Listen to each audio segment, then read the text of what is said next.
The first thing that I say to a lot of my clients when I walk into a space is, I have a pretty foul mouth. I'm gonna use a lot of cursing. And then all of my clients are always like, oh, thank God. Okay, all right, good, okay. And I'm like, that always almost kind of instantly breaks the ice, because you're like, yeah, and that's what I mean by showing up who you are in the space. Nicole Neace is not the girl who sits there and goes,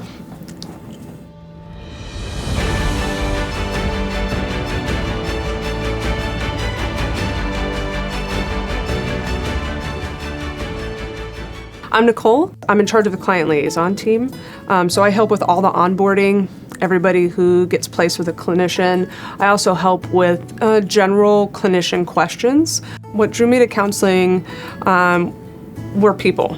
I think the varieties of different storylines, what people do for a living, what their experiences are. I lived overseas and saw the ways in which we're all really similar, but also really different. And the more and more I start spending time with people, I wanted to be a space I could help them narrate their own experience in a way that was successful and that their journey could be more enriching.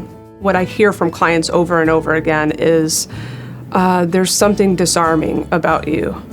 I can come into the space, I sort of feel like I already know you, and I want to share that in a way that I don't experience maybe on an ongoing basis, and it's something they've been looking for.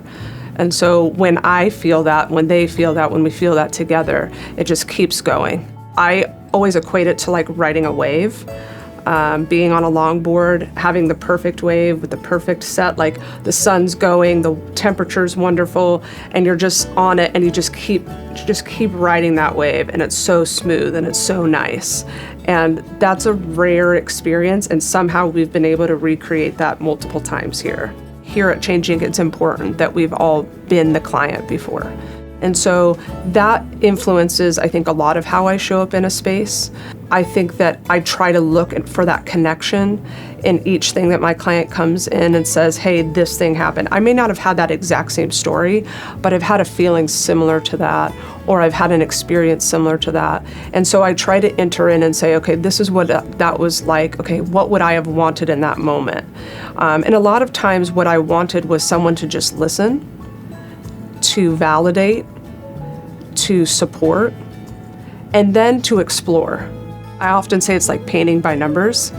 If you see the picture when you get the paint by numbers, it's black and white. You have a general idea of what the picture looks like, right? But you don't necessarily know all the nuanced colors.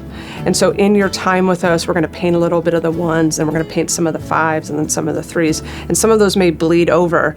And by the time you leave, the purpose is to have a better understanding of what that picture really looks like, right? And you may leave where a lot of those numbers are still needing to be painted in, but you have the tools to do that on your own.